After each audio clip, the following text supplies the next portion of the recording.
வணக்கம். நேர்பட பேசு நிகழ்ச்சியில் உங்களை சந்திப்பதில் மகிழ்ச்சி. 1960களில் நடைபெற்ற இந்திய சீன போரின் போது இந்தியாவில் உள்ள திரையரங்குகளில் தேசிய கீதம் திரைப்படங்கள் திரையிடப்படும் போது இசைக்கப்படுவது வழக்கமாக இருந்தது. அது 70கள் 80கள் என தொடர்ந்த ஒரு வழக்கமாக இருந்து பின் நாட்களில் கைவிடப்பட்ட ஒன்றாக மாறியிருக்கிறது. கோவா, மகாராஷ்டிரா உள்ளிட்ட மாநிலங்களில் தற்போதும் நடைமுறையில் இருக்கக்கூடிய இந்த வழக்கம் தமிழகத்திலும் ஒரு சில திரையரங்குகளில் தொடர்ச்சியாக பின்பற்றப்பட்டு வருகிறது. ஆனால் உச்சநீதிமன்றம் இன்றைக்கு அளித்திருக்கக்கூடிய தீர்ப்பின் அடிப்படையில் அடுத்த ஒரு வார காலத்திற்குள் நாட்டில் உள்ள அனைத்து திரையரங்குகளிலும் திரைப்படங்களை திரையிடுவதற்கு முன்பாக தேசிய கீதத்தை இசைக்க வேண்டும் என்கிற உத்தரவும் அதை ஒட்டி சில வழிமுறைகளையும் உச்சநீதிமன்றம் இன்றைக்கு பிறப்பித்திருக்கிறது. தேசிய கீதங்களை திரையரங்குகளில் இசைப்பது என்பது என்ன மாதிரியான நடைமுறை, அதை ஏன் பின்பற்ற வேண்டும் என்பன உள்ளிட்ட பல கேள்விகள் எழுகின்றன. தேசிய கீதத்தை திரைப்படங்கள் மூலம், அதாவது திரையரங்குகள் மூலம் இசைப்பதால் தேசப்பற்று வளரும் என்கிற நம்பிக்கை எந்த அளவில் புரிந்து கொள்ளப்பட வேண்டும் என்பன உள்ளிட்ட கேள்விகளோடு இன்றைய நேர்பட பேச அமர்வில் நாம் விவாதிக்க இருக்கிறோம். நம்மோடு இந்த அமர்வில் எழுத்தாளர் திரு எஸ். ராமகிருஷ்ணன், பாரதிய ஜனதா கட்சியைச் சேர்ந்த திரு நாராயணன், திராவிட கழகத்தைச் சேர்ந்த வழக்கறிஞர் திருமிகு அருள்மொழி, பாஃப்டா திரைப்பட கல்லூரி நிர்வாகி திரு தனஞ்சயன் ஆகியோர் நம்முடைய இணைகின்றனர். இவர்கள் அனைவரும் விவாதத்திற்கு வரவேற்று விவாதத்தை தொடங்குகிறேன். திரு எஸ்ரா, பள்ளிகளில் தேசிய கீதத்தை இசைப்பது, அரசு விழாக்களில் இசைப்பது, இது போன்ற விஷயங்களில் கூட ஒரு சிலவற்றை நம்மளால் புரிந்து கொள்ள முடியுது, ஒரு கனெக்டை பார்க்க முடியுது. திரையரங்குகளில் திரைப்படம் திரையிடுவதற்கு முன்பு பின்பு தேசிய கீதம் இசைப்பது அப்படிங்கிறத எப்படி புரிந்து கொள்வது? இல்லை, திரையரங்கில் இந்த மாதிரி தேசிய கீதம் வாசிக்கப்படுறது அல்லது ஒளிபரப்பப்படுறது ஏற்கனவே இருந்த ஒரு நடைமுறை தான், இடையில இல்லை. அதனால் அதை அறிமுகப்படுத்துவது நான் ஒரு தவறுன்னு சொல்ல மாட்டேன். ஆனால் அதன் வழியாக தேசப்பற்று உருவாயிரும் அப்படின்னு சொல்கிறதை ஏற்றுக்கிட முடியாது. ஏன்னா திரையரங்குக்கு வரவங்க தேசப்பற்றுக்காக சினிமா பார்க்க வரல, எல்லாம் தாண்டி திரைப்படம் பொழுதுபோக்குக்கான ஒரு சாதனம். அங்கே வரக்கூடியவர்கள் பொழுதுபோக்குறதுக்காக தான் வராங்க. அவர்கள்ட்ட ஒரு தேசபக்தியை அந்த ஒரு நிமிடத்துக்குள்ளே உருவாக்கிற முடியுமான்னு தெரியல. எல்லாம் தாண்டி இந்த தேசபக்தியை நாம் இழந்துட்டோமா? இன்னொன்று, தேசபக்தியை நாம் எப்படி அடையாளப்படுத்துறது? அப்படி அடையாளப்படுத்துறதுக்குரிய ஒரு வழி தான் இந்த திரையரங்கத்தில். ஆனால் நிச்சயமாக நான் இல்லைன்னு தான் சொல்லுவேன். ஏன்னா பள்ளி கல்லூரிகள்லையாவது அந்த மாணவர்கள் படிக்கிறாங்க, அவர்களுக்கு வரலாறு இருக்குது, தேசத்தை பற்றி தெரிந்து கொள்ளணும். திரையரங்கு வரக்கூடியவங்க அப்படி இல்லையே, படித்தவர்கள் படிக்காதவர்கள், ஜாதி மதம் எல்லாவற்றையும் கடந்து திரையரங்கில் மக்கள் வராங்க. அவர்கள் எல்லோரும் ஒருமித்த சிந்தனை உடையவர்கள் அல்ல, ஒருமித்த விஷயங்கள் அல்ல, பொழுதுபோக்குக்காக ஒரு அரங்கில் வராங்க. அங்கே இந்த மாதிரியான ஒரு விஷயத்தை நாம் கட்டாயப்படுத்தும் போது நிறைய அதில் பிரச்சனைகளை அவர்கள் சந்திக்கக்கூடும். எல்லாம் தாண்டி இதுக்கு நேர் எதிரான விளைவும் கூட உருவாகக்கூடும். தேசிய கீதத்தை இதுவரைக்கும் நம்ம புனிதமாக மதிப்புமிக்கதான் நினைச்சிருக்கோம் இல்லையா, அதுக்கு நேர் எதிரான விளைவுகளை கூட அது உண்டாக்க முடியும்னு தான் நான் நினைக்கிறேன். இல்லை, தேசிய கீதம் அப்படிங்கிறத ஒவ்வொரு தனி மனிதனுடைய வாழ்வோடு சம்பந்தப்பட்ட ஒரு விஷயமாக பார்க்க வேண்டும், அதை தனியாக பார்க்க வேண்டியதில்லை. அப்போ பொழுதுபோக்கு, கேளிக்கை போன்ற இடங்கள்லையும் அது இருப்பதில் என்ன தவறு இருக்குது அப்படின்னு கேட்குறாங்க. இன்னும் சில இடங்களில் முகநூல் போன்ற விஷயங்களை பார்க்கும்போது இந்த புகையிலைக்கான அவேர்னஸ், குடிப்பழக்கம் போன்ற அவேர்னஸ், இல்லை பல்வேறு டாக்குமெண்ட்ரிஸ் போடுறது என்பது ஒரு பவர்ஃபுல் மீடியத்தில் இருக்கும்போது அது இன்னும் ரீச் ஜாஸ்தியாக இருக்கும் அப்படின்னு சொல்லும்போது இந்த பட்டியலோடு தேசிய கீதத்தில் இணைப்பதில் என்ன தவறு இருக்க போகுது? இல்லை, தவறுன்னு நான் சொல்லலை. ஏற்கனவே அப்படியே நடைமுறையில் இருக்கிற மாநிலங்களெல்லாம் தேசப்பற்று வந்துருச்சா என்ன? ஒரு மாநிலத்தில் இப்போ மகாராஷ்டிரா முழுவதுமே 2003 எல்லா அரங்குகள்லேயும் இந்த தேசிய கீதம் ஒலிக்கப்பட தான் செய்யுது. அதனால் அங்கே இந்தியாவில் மற்ற மாநிலங்களை விட தேசப்பற்று மிகுதியாகிடுச்சுன்னு நம்ம சொல்ல முடியுமா? இல்லையே. அதே நேரத்தில் அங்கே இப்படி ஒலிக்கப்படும் போது என்ன விளைவுகளை ஏற்படுத்தும்? சமீபத்தில் நமக்கே தெரியும், ஒரு திரையரங்கில் ஒருவர் இந்த தேசிய கீதத்தின் போது எழுந்து நிற்காதக்காக தாக்கப்பட்டார். இன்னும் சில இடங்களில் மகாராஷ்டிராவில் தியேட்டர்லேருந்து வெளியேற்றப்பட்டுக்கிறாங்க. இன்னும் சொல்லப்போனால் மாற்றுத்திறனாளிகளோ பார்வையற்றவர்களோ திரையரங்குக்கு திரைப்படம் பார்க்க வரும்போது அவர்களுக்கு இது சார்ந்த வழிகாட்டுதல் எப்படி இருக்குன்னு தெரியாது. வேறு நாட்டவர் படம் பார்க்க வந்தால் என்ன நடக்கும்னு தெரியாது. எல்லாம் தாண்டி எல்லா திரையரங்குகளையும் இதை முழுமையாக ஒலிபரப்பு செய்வார்களா தெரியாது. இப்போ அரசு செய்தி படம்னு ஒன்று ஒளிபரப்பாங்க, நியூஸ் ரீல். அரசு மக்களுக்கு சொல்லக்கூடிய விஷயங்கள் நம்ம முழுமையாக யாராவது உட்கார்ந்து இது அரசு மக்களுக்கு சொல்கிறதுன்னு பார்க்குறோமா என்ன? இல்லையே. கடமையாக வழியே இல்லை காட்டுறாங்களேங்கிறதுக்காக பார்க்குறோமே தவிர ஈடுபாட்டோடு அக்கறையோடு உண்மையில் தேசிய கீதத்தை கேட்கும்போது ஏற்பட வேண்டிய இந்த மன எழுச்சியோடலாம் அதை கேட்க மாட்டாங்க. கடமையாக வேணால் அதை செய்வாங்க. தேசப்பற்று உருவாகும், தேசப்பற்றை அறிமுகப்படுத்துவதற்காக இதை செய்கிறோம் அப்படின்னா அதை தான் என்னால் ஏற்றுக்க முடியல. திரு நாராயணன், முன்பெல்லாம் படம் முடிந்தவுடன் அதை தேசிய கீதத்தை இசைப்பாங்க, அதுல பாதி பேர் நிற்பாங்க, பாதி பேர் நிற்காமல் சென்று கொண்டிருக்கிறார்கள் அப்படிங்கிற காரணம் எல்லாம் சொல்லி பின்னாட்கள் அது எடுக்கப்பட்டது. இப்ப திரைப்படத்திற்கு முன்பு அப்படின்றதும் திரையரங்குகளை மூடிவிட்டு இதை இசைக்க வேண்டும், அனைவரும் கட்டாயம் எழுந்து நிற்க வேண்டும் அப்படின்னு உச்சநீதிமன்றம் பிறப்பிக்கக்கூடிய உத்தரவுகள் தேசிய கீதத்தின் மீதான மதிப்பை இன்னும் காலப்போக்கில் குறைப்பதற்கான வாய்ப்பு இருக்குன்னு சொல்ற அந்த வாதத்தை நீங்க எப்படி பாக்குறீங்க? இல்லை, இதை நம்ம வந்து எதிர்வினையாக சிந்திப்பது என்பதே இதில் தேவையில்லைன்னு நான் ஃபீல் பண்ணுறேன். ஏனென்று சொன்னால், தொடர்ந்து நீங்கள் சொன்னது போல் தமிழகத்தில் கூட பல திரையரங்குகள் இது இருக்குது. ரெண்டாவது, ஏதோ கடமைன்னு பார்ப்பாங்க அப்படின்னு சார் சொன்னார், ராமகிருஷ்ணன் சார். இன்றைக்கி சினிமாக்களே அப்படி தான் பார்க்கக்கூடிய சூழ்நிலை தான் இருக்குது. அந்த மாதிரி தான் சினிமாக்களே இருக்குது ஆக்சுவலாக.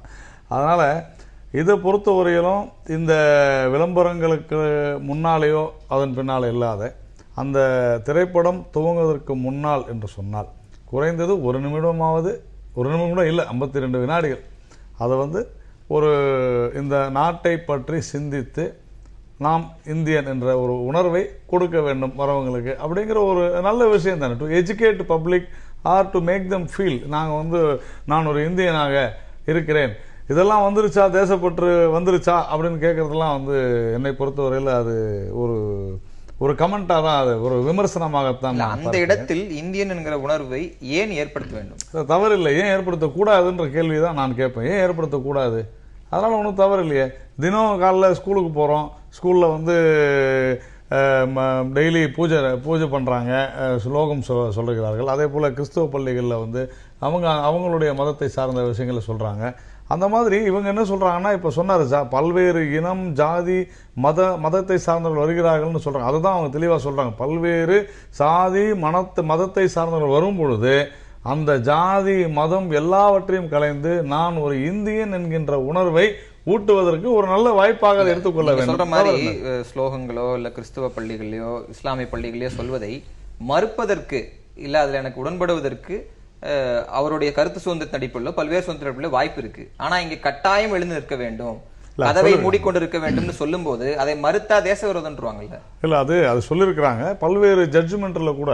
நான் இன்னும் இது ஏன்னா இது ஒரு விவாதம், இது ஒன்றும் பெரிய இந்த இது இல்லை. இது வரும்பொழுது மெட்ராஸ் ஹைகோர்ட்டில் கூட ஒரு ஜட்ஜ்மெண்ட்ல 2015 எங்களுடைய இந்த உள்துறை அமைச்சகம் கூட ஒரு இது சொல்லியிருக்காங்க, எழுந்து நிற்க வேண்டிய கட்டாயம் இல்லை அப்படின்ற கூட சொல்லியிருக்கிறாங்க.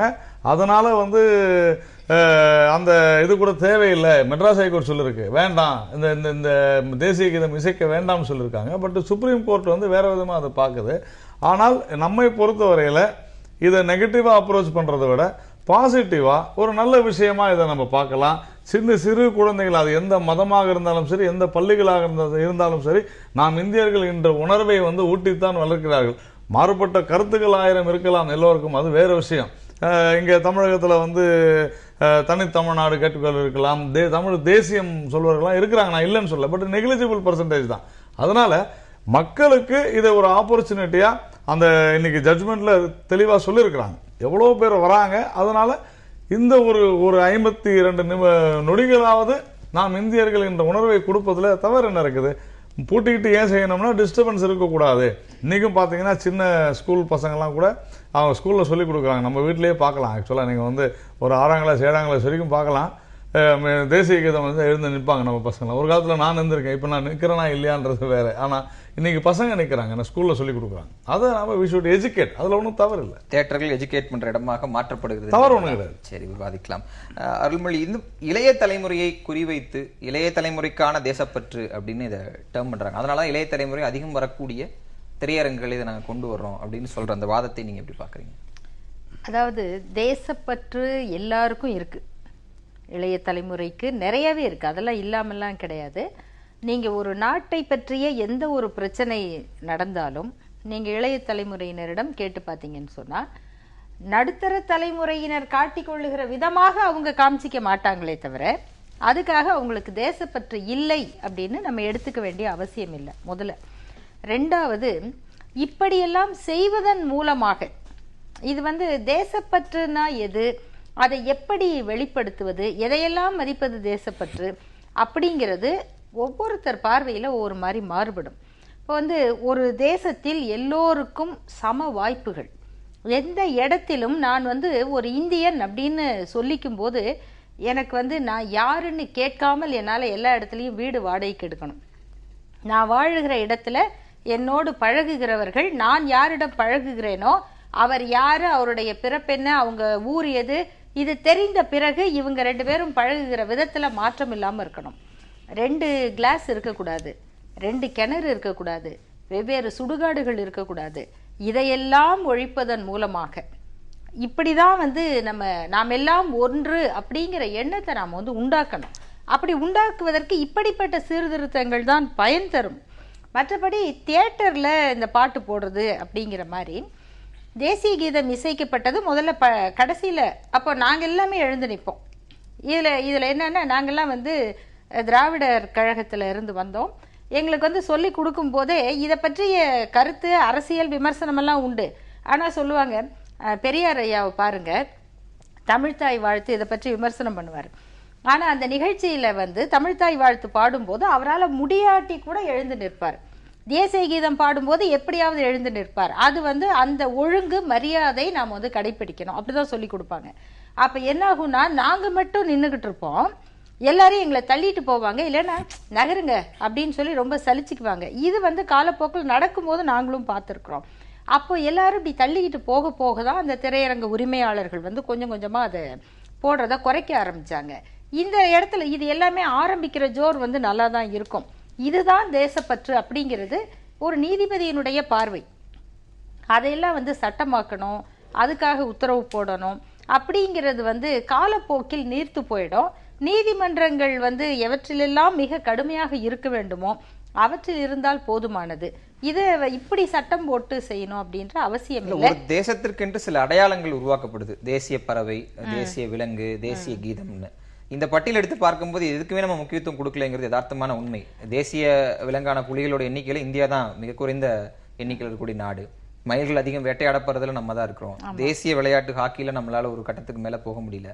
இப்படி உருவாக்கப்பட்ட அடையாளங்களாக இருப்பதால் அதனுடைய முக்கியத்துவம் இழந்துருச்சு அப்படின்னு புரிந்து கொள்ளலாமா, இல்ல அடையாளங்களின் முக்கியத்துவத்தை மக்கள் உணரவில்லைன்னு புரிந்து கொள்ளலாமா? நீங்க வந்து அடையாளமாக மட்டும் வைத்திருப்பதன் மூலம் மக்களிடம் அதன் மீதான ஒரு பற்று பாசத்தை உருவாக்க முடியாது. இப்போ மயில்கள் பராமரிக்கப்பட வேண்டும்னா மயில் மட்டுமல்ல, எல்லா பறவைகளும் பராமரிக்கப்பட வேண்டும் அப்படிங்கிற ஒரு எண்ணத்தை நீங்க உருவாக்கினால்தான் அதுல மயில் என்பது நம்முடைய ஒரு அழகான பறவை அப்படிங்கிற ஒரு உணர்வு ஏற்படும்.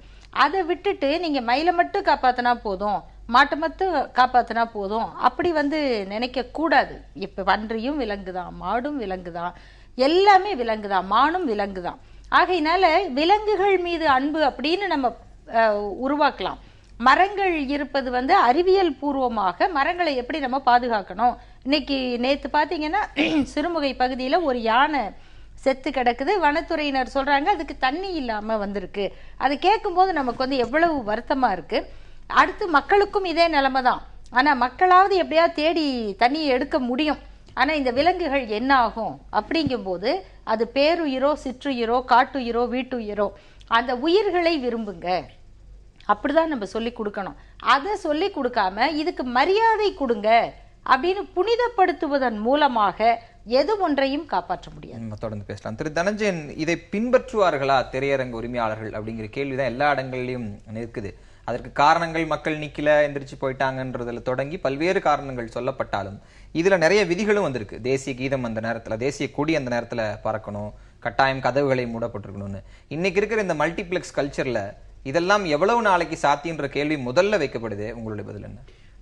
இது கண்டிப்பா இம்ப்ளிமெண்ட் பண்றதுக்கு எந்த பிரச்சனையும் இல்லை. என்ன காரணம்னா, இப்ப நீங்க பாத்தீங்கன்னா திரையரங்குல குறைந்தபட்சம் 15-20 நிமிஷம் வந்து நிறைய ட்ரெய்லர்ஸ், சினிமா ட்ரெய்லர்ஸ்லேருந்து நிறைய கமர்ஷியல்ஸ், அதாவது பப்ளிசிட்டி கமர்ஷியல்ஸ்லாம், நிறைய பொருட்களுடைய கமர்ஷியல்ஸ்லாம் போடுறாங்க.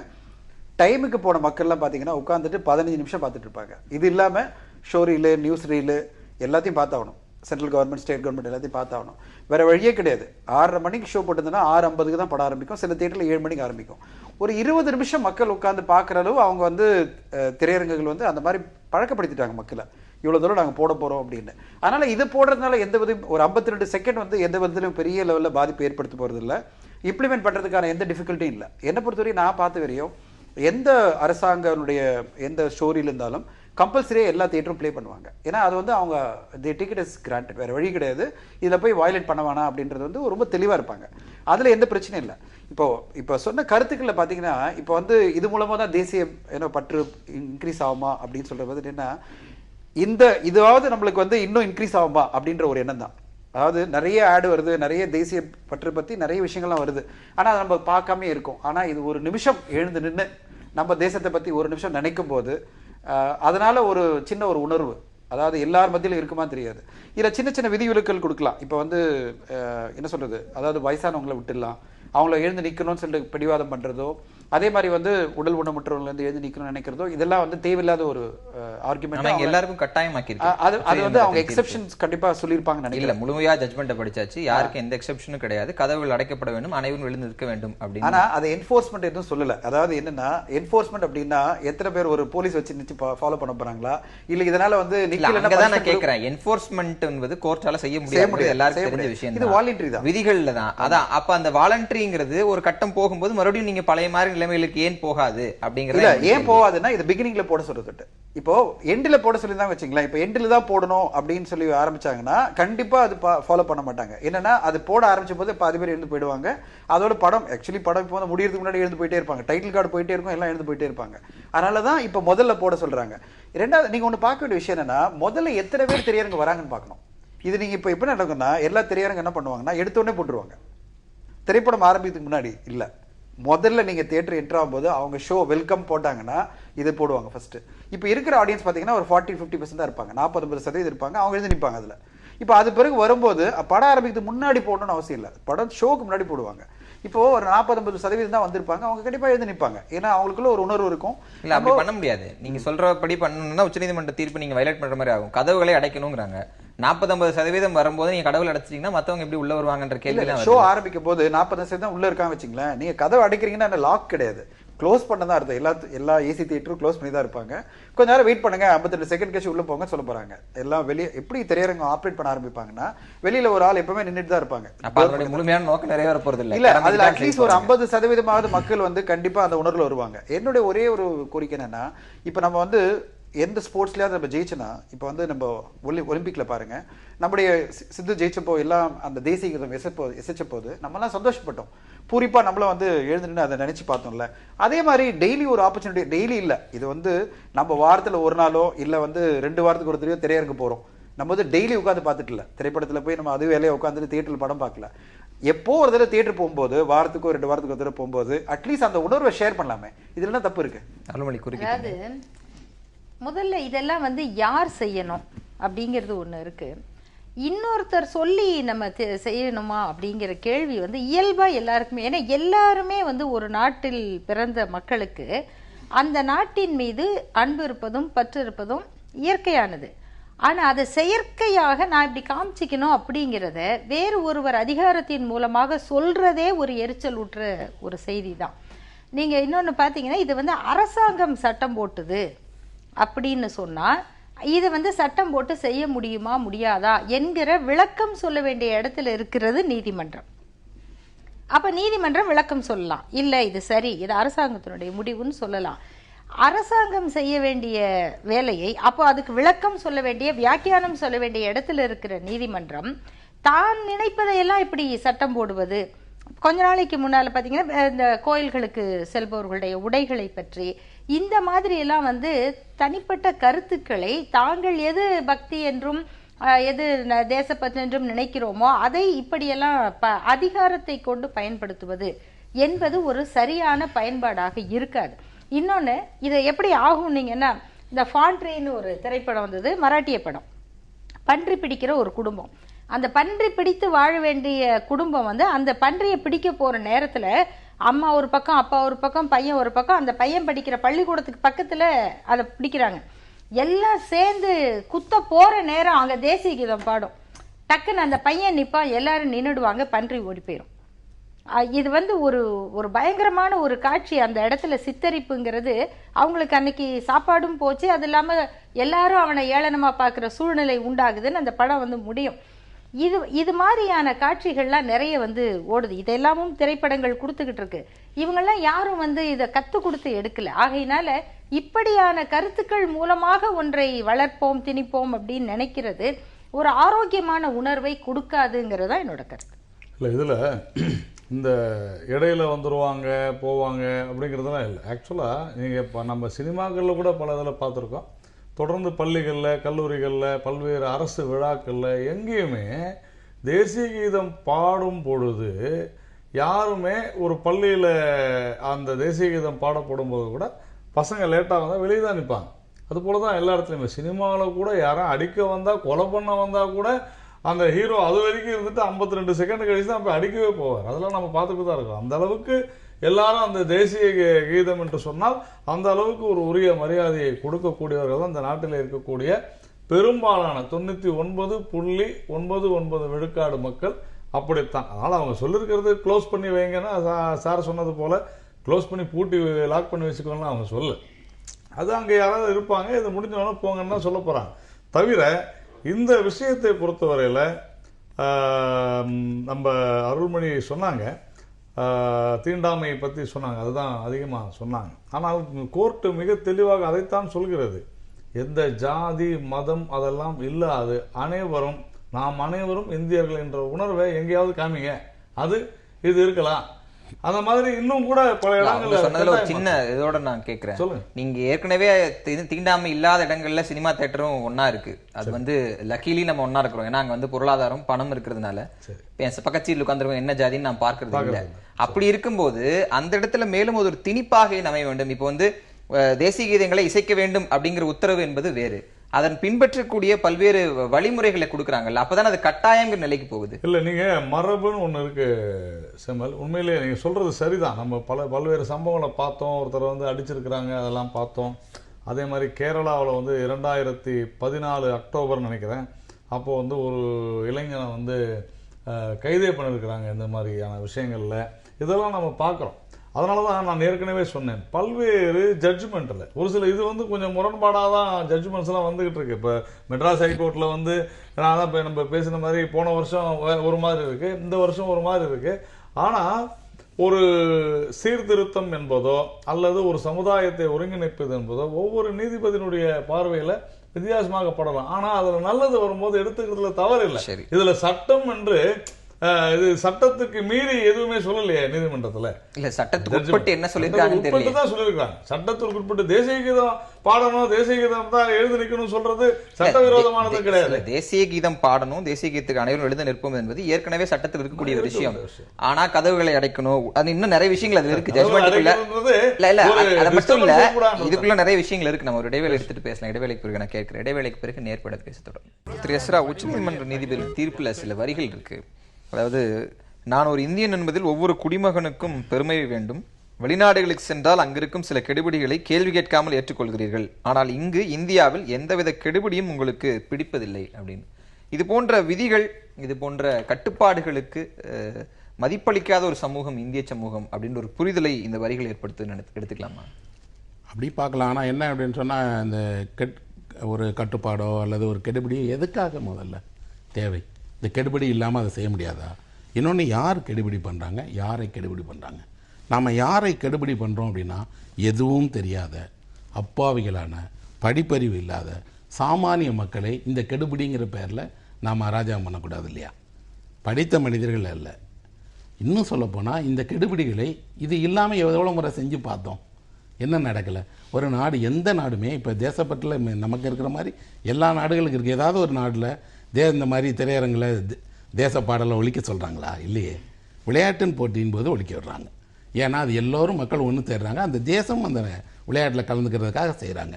அல்லது அந்த நாட்டில் நடக்கக்கூடிய முக்கியமான ஒரு அரசியல் நிகழ்வு சந்திப்புகள் நடந்தால் அப்போ ஒழிக்க சொல்கிறாங்க. ஏன்னா அது அந்த தேசத்தை அடையாளப்படுத்துவதற்காக. எல்லா நாடுகளும் தன்னோட தேச அடையாளங்களை அல்லது முக்கியமான கட்டுப்பாடுகளை யாரிடம் எப்போது செயல்படுத்துதுன்னு இருக்குது. நான் சில நாடுகளுக்கு போயிருக்கிறேன். எல்லாம் காவல்துறைங்கிற ஒன்றை வந்து இவ்வளவு கண்டிப்பாக கெடுபிடியாக நம்ம பார்க்கவே முடியாது. தோழமையோடு நட்போடு பார்க்க முடியும். அவர்கள் கெடுபிடி பண்ணுறவர்கள் அல்ல, வழிகாட்டுவர்களாக அந்த தேசம் வச்சிருக்குது. அப்போ நம்மளுடைய கெடுபிடிகள்ங்கிறது பெரும்பாலும் ஒரு அச்சுறுத்தல். இந்த அச்சுறுத்தலின் வழியே அடங்கி போ, பணிந்து போ, சொல்கிறத கேளுன்னு சொல்கிறதுக்கு தான் அது இருக்கே தவிர நியாயமான விஷயங்களுக்கு மக்களே கட்டுப்படுவார்கள். இப்போ ஒரு பெரியவங்க வந்தால் எழுந்து நிற்கிறோம், யாரும் சொல்லலை. எந்த சட்டமும் வந்து இத்தனை வயதுக்கு மேற்பட்டவர் வந்தால் எழுந்து நிற்கணும்னு நம்மளை கட்டாயப்படுத்தலை. எழுந்து நிற்கிறோம், மரியாதை கொடுக்குறோம். பொது இடங்களில் எப்படி நடந்துக்கணுங்கிறதுக்கு எழுதப்படாத சட்டங்கள் இருக்குது, அதை மக்கள் பயன்படுத்துகிறாங்க. இன்னும் சொல்லப்போனால் பரஸ்பர உதவி செய்கிறதுலையும் பரஸ்பர அக்கறை காட்டுறதுலையும் மக்களுக்கென்று ஒரு நெறிமுறையை அவர்களே வகுத்துட்டு இருக்காங்க. அதுக்கு பேர் தான் பண்பாடு. இப்படி பல்வகை பண்பாடு கொண்ட ஒரு தேசம்தான் இந்தியா. இங்கே ஒவ்வொரு மாநிலத்துக்கும் ஒவ்வொரு விதமான பண்பாடு இருக்குது, வரம்புகள் இருக்குது, கட்டுப்பாடுகள் இருக்குது. அதை காலங்காலமாக பின்பற்றி தானே வந்திருக்கிறாங்க.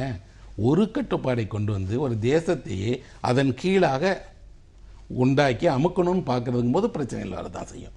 நீங்க பல்வேறு நாடுகள் பல்வேறு இடங்களுக்கு போயிருக்கீங்க. ஒரு ஒரு ஒரு டிப்பிக்கல் நேச்சரை பார்க்குறேன். அந்த அடிப்படையில் இருந்து இந்த சந்தேகத்தோடு இந்த கேள்வி கேட்கிறேன்.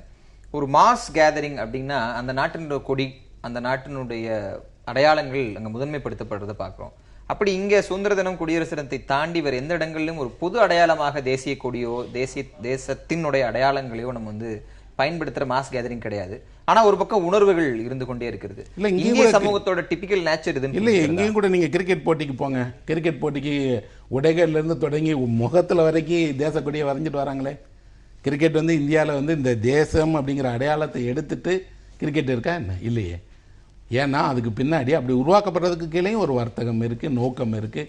இன்னும் சொல்லப்போனால் அங்கே வந்து இந்த தேச அடையாளங்களும் கூட ஒரு விளம்பர பொருள் தான். அதன் வழியாக ஒரு உத்வேகத்தை உருவாக்கலாம்னு நினைக்கிறாங்க.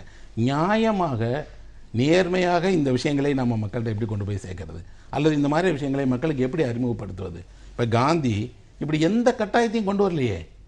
இந்த மக்களை ஒன்று தரப்பட்டதுக்காக இப்படி ஏதாவது கட்டாயத்தை கொண்டு வந்தாரா? இல்லையே. தானே அதை செஞ்சார். நான் செய்கிறேன், நீங்கள் செய்யுங்க. உங்களால் முடியலையா, நீங்கள் என்னை பின்பற்றாதீங்க, நீங்கள் அடுத்த வேலையை பாருங்கள். என்னை பின்பற்றுவதற்கு இந்தந்த விஷயங்களை நான் செய்கிறேன் அப்படின்னு அவர் ஒரு வழியை காட்டுறார்.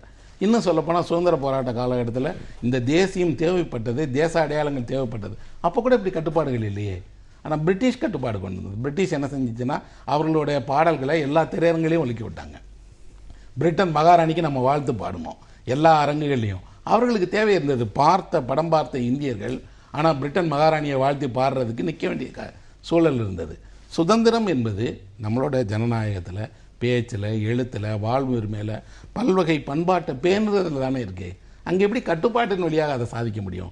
நிச்சயமாக கட்டுப்பாட்டின் வழியாக ஒரு இந்திய மக்களை எந்த வகையிலையுமே நம்ம ஒன்று தடுக்க முடியாதுன்னு தான் நான் நம்புறேன். திரு நாராயணன், தன்னெழுச்சியாக வர வேண்டிய ஒரு உணர்வு அது பல தளங்களில் தன்னெழுச்சியாக வந்திருக்கு. இதே நாள் கடந்த வருடம் வந்து சென்னை 5 மாவட்டங்கள் பாதித்த போது மக்கள் எந்த விதமான இதுவும் இல்லாமல் தன்னெழுச்சியாக வந்தாங்க, சக இந்தியனை இல்லை சக தமிழகத்தைச் சேர்ந்த ஒருவரை காப்பாற்றுவதற்குன்னு.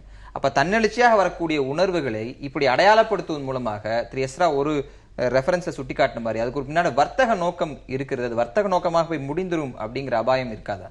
இல்லை, அப்படி இல்லை நான் ஃபீல் பண்ணுறேன். ஏன்னா அப்படி பார்த்தாங்கன்னா இந்த எல்லாரும் ஒரே யூனிஃபார்ம் போட்டுக்கிட்டு தான் ஸ்கூலுக்கு வரணும் அப்படின்னு சொல்ல வேண்டிய அவசியம் இல்லை. அவங்கவுங்க குடும்பம் அவங்கவுங்க என்ன ட்ரெஸ் வேணா போட்டு வரலாம், சமத்துவத்துக்காக. அதே மாதிரி தான் இங்கேயும். அதனால அதே மாதிரி தான் நான் என்ன சொல்ல வரேன், நீங்கள் இந்த ஒரு விஷயம் நீங்கள் என்ன கேட்டிங்கன்னா, இவ்வளோ கடுமையாக சொல்லியிருக்கிறாங்களே ஜட்ஜ்மெண்ட்லன்னு, நம்ம வெறும் ஜட்ஜ்மெண்ட் வச்சு தான் பார்க்குறோம். ஆனால் அந்த ஜட்ஜ்மெண்ட் எங்கேருந்து வந்தது, என்ன மாதிரியான ஆர்குமெண்ட்ஸ் போயிருக்கும், அது எத்தனை பேஜ், எவ்வளவு நாட்கள் இந்த விசாரணை, இது கூட இன்னும் அந்த வழக்கு முடியலன்னு நினைக்கிறேன்.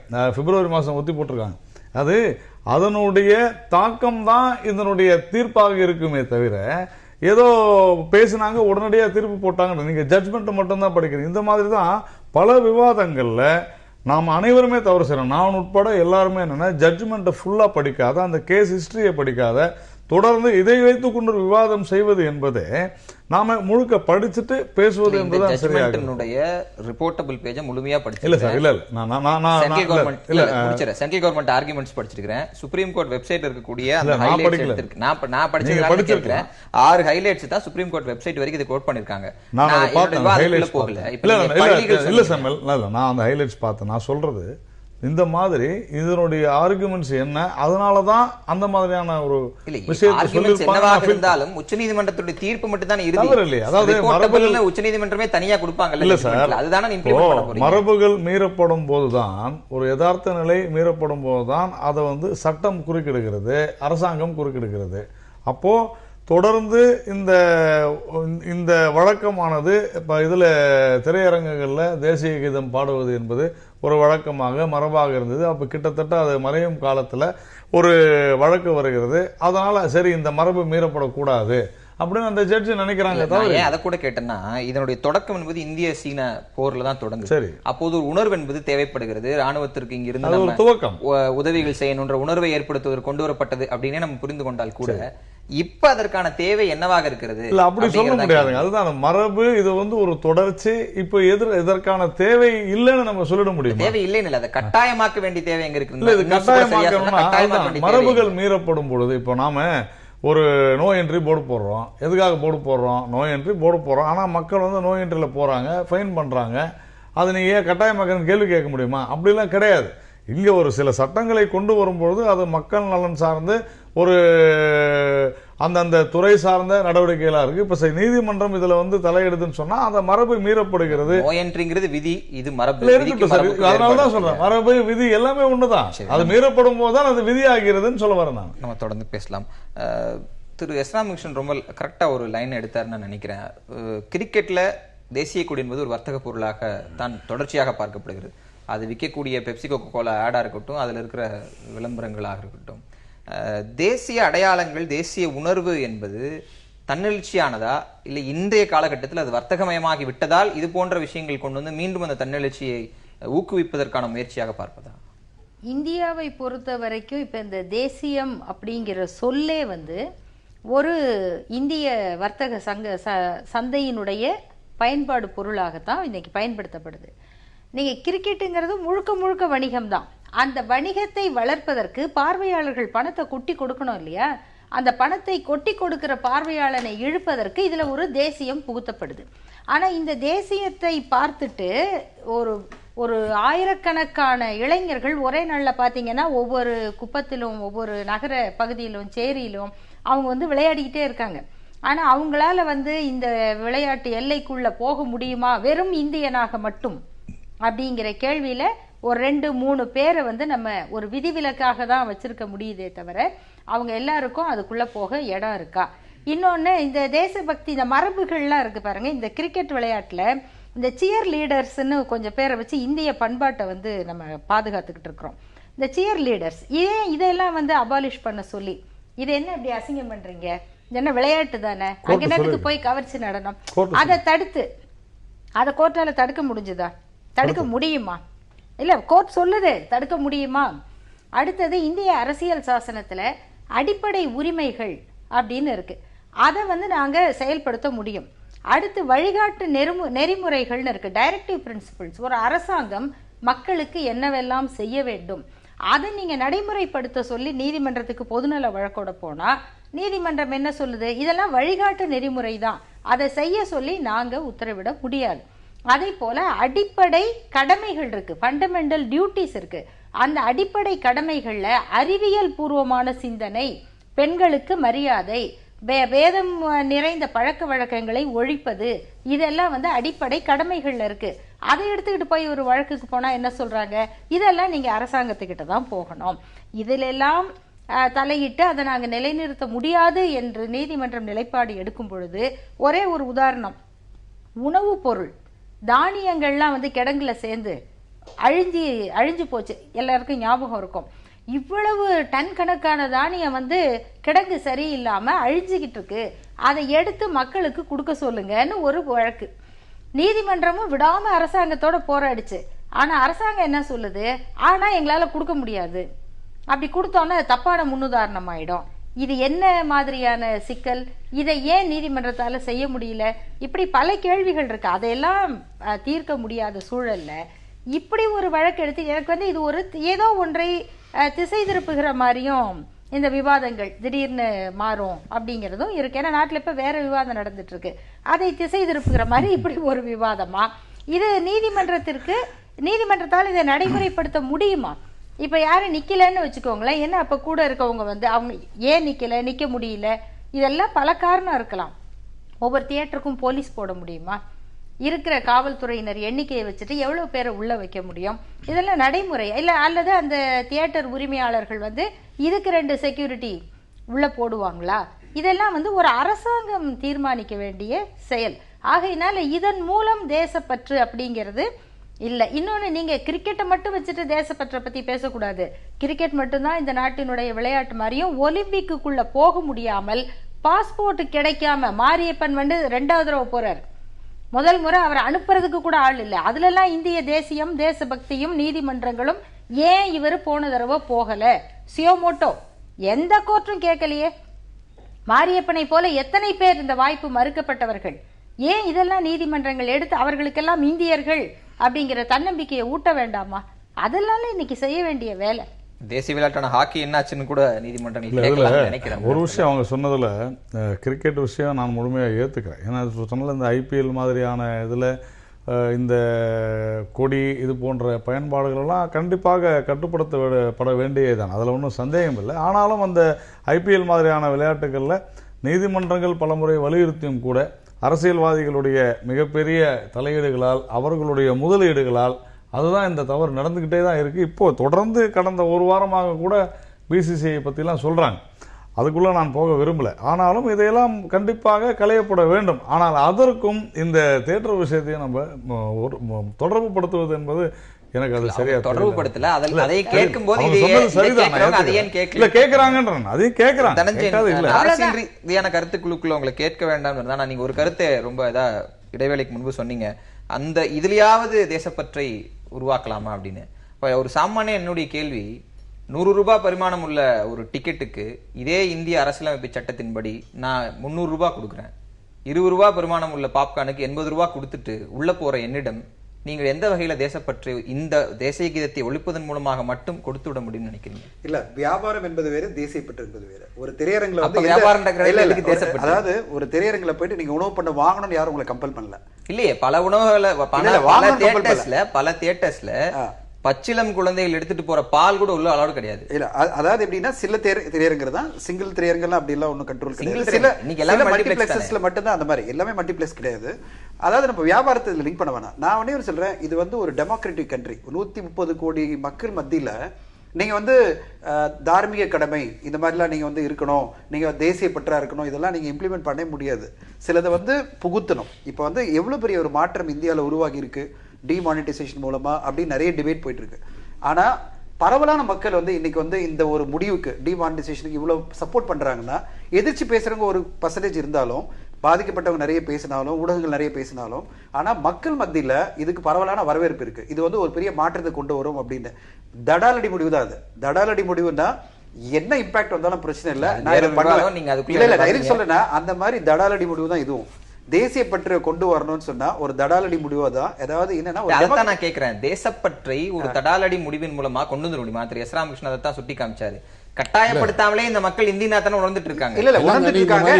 இன்னும் ஒரு தடாலடி முடிவை எடுத்து நீங்க பாராளுமன்றத்துல நாளையில இருந்து எல்லா நாளும் தினசரி தேசிய கீதம் ஒலிக்க வைக்க முடியுமா?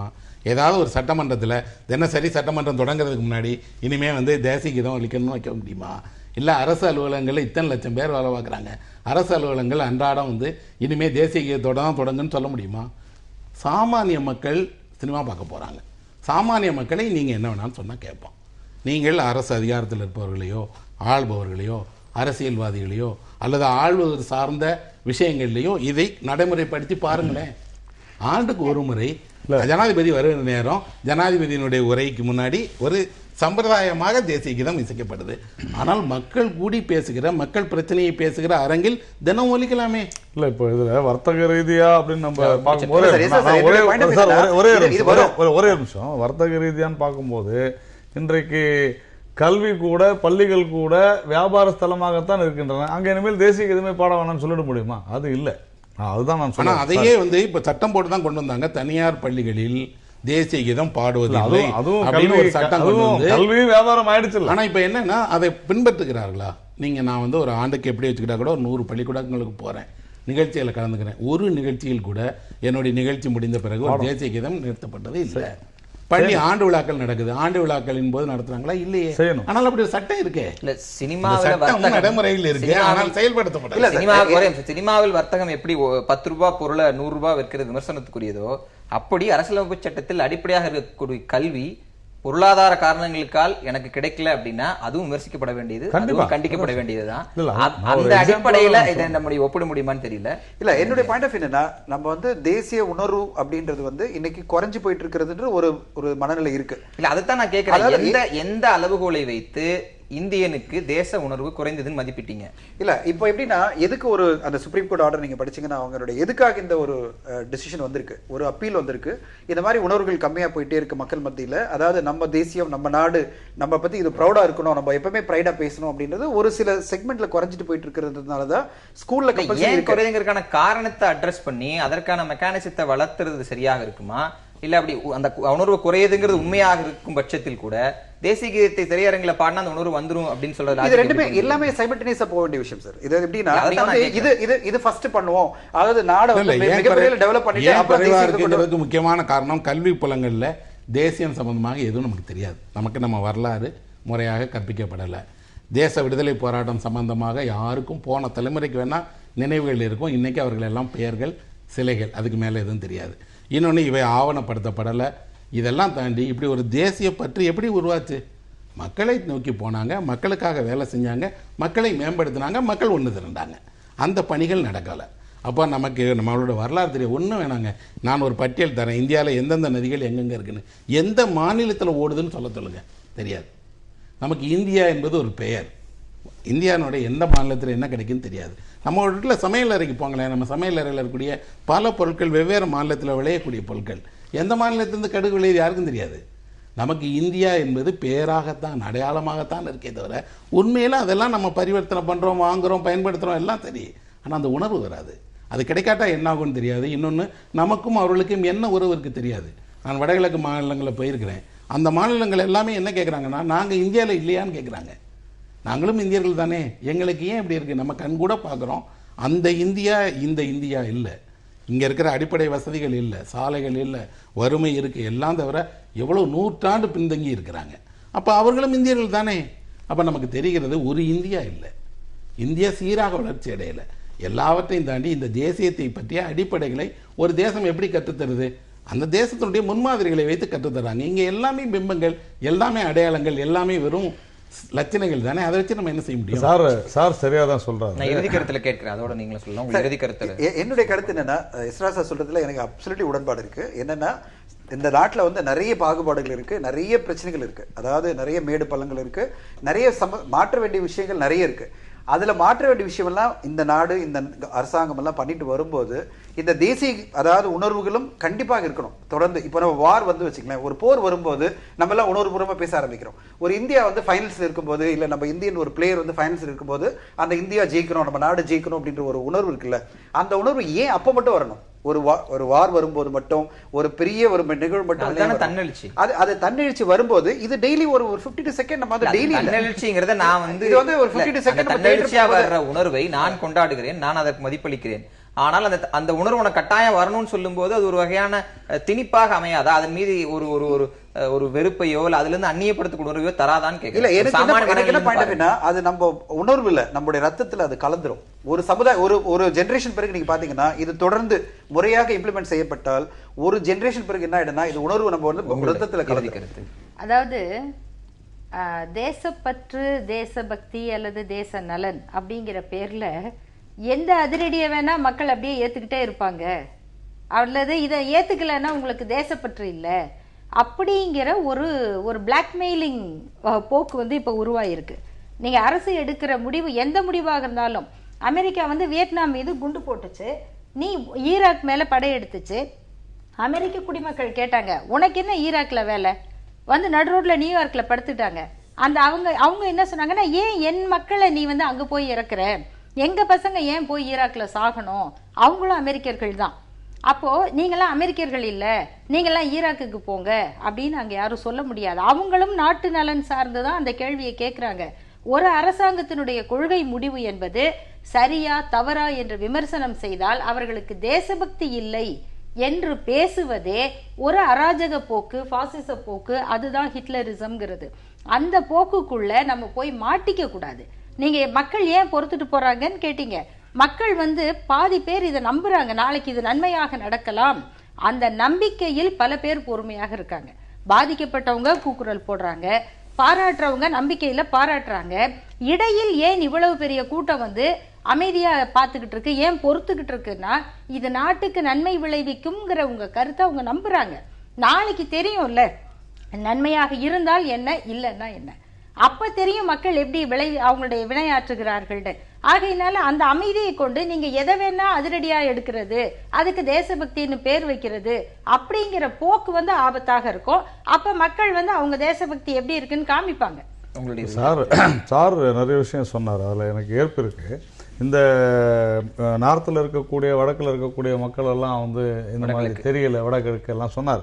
அதுதான் இந்த தேசிய கீதத்தில் சொல்லப்பட்டிருக்கு. ஏன் தேசிய கீதம் பாட வேண்டும்னா எல்லோரையும் ஒன்றிணைக்கக்கூடிய, எல்லா மாநிலங்களையும் விந்த ஹிமாச்சல யமுனா கங்கா எல்லாவற்றையும் ஒன்றிணைக்கக்கூடிய அப்படின்னு சொல்லிட்டு இவங்க அருள்மொழி சொன்னது போல பெண்மைக்கு தாய்க்கு முக்கியத்துவம் கொடுக்கிற, நீதான் என்னுடைய அன்னை, நீதான் என் தாய், பாரத தாய் வாழ்க என்று சொல்லக்கூடிய அந்த பாடலை தினம் பாடினால் இந்த இந்தியா இப்படி இருக்கிறது, இது ஒரு நாம் இதை தாய் போன்று பாவிக்க வேண்டும் என்ற அந்த மனப்பான்மை வரும்.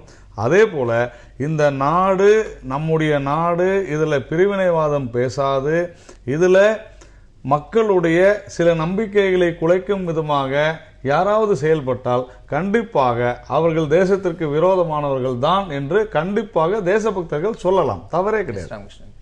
இல்லை, நம்ம வந்து இந்த தேசிய கீதம் அல்ல, எதையுமே நான் வந்து கட்டாயத்தின் பேரால் செய்யப்படும் போது அதை எதிர்க்கக்கூடியவன் தான். ஏன்னா கட்டாயங்கிறது ஒரு தனி மனிதனுடைய அடிப்படை உரிமைகளை மீறுகிறது. எல்லாவற்றையும் தாண்டி தேசியமாக நான் இல்லைன்னு நீங்கள் யார் முடிவு பண்ணுறதுக்கு? என்னிடம் தேசப்பற்று குறைஞ்சிருக்குன்னு நீங்கள் என்ன சொன்னால் நான் எப்படி அதை ஏற்றுக்கிடுவேன்? எனக்கு என்னுடைய தேசத்தின் மீது பற்று இருக்கிறது, எல்லா இந்தியர்களுக்கும் இருக்கிறது. இன்னும் சொல்லப்போனால் அதை தெரிவிக்க வேண்டிய நேரத்தில் தெரிவிக்கிற விதத்தில் எப்போவுமே தெரிவிச்சுட்டு தான் இருக்காங்க. அதை அரசியலாக்க வேண்டாம், அதை இப்படி ஒரு சட்டமாக்கி கட்டாயப்படுத்தி அதன் மீது ஒரு நெருக்கடியை உருவாக்க வேண்டாம். குறைந்தபட்சம் தேசப்பற்று போன்றதாவது தன்னியல்பாக ரத்தத்தில் ஓடுகிற ஒன்றாக இருக்கட்டுமே. அதை ஏன் இப்படி வந்து நீங்கள் நெருக்கடி கொடுக்குறீங்க? பற்று என்பது நிர்வாக ரீதியாக உருவாக்கப்பட்ட அடையாளங்களை தாண்டி 120 கோடி மக்களையும் சக மனிதனாக பார்க்கக்கூடியதிலிருந்து தொடங்க வேண்டும் அப்படிங்கிறது தான் ஒரு அடிப்படை புரிதலாக இருக்கிறது. நிகழ்வு கலந்து கொண்ட அனைவருக்கும் நன்றி. மீண்டும் ஒரு நேர்பட பேசாமல் சந்திக்கலாம். எதிர்த்து பேசிட்டு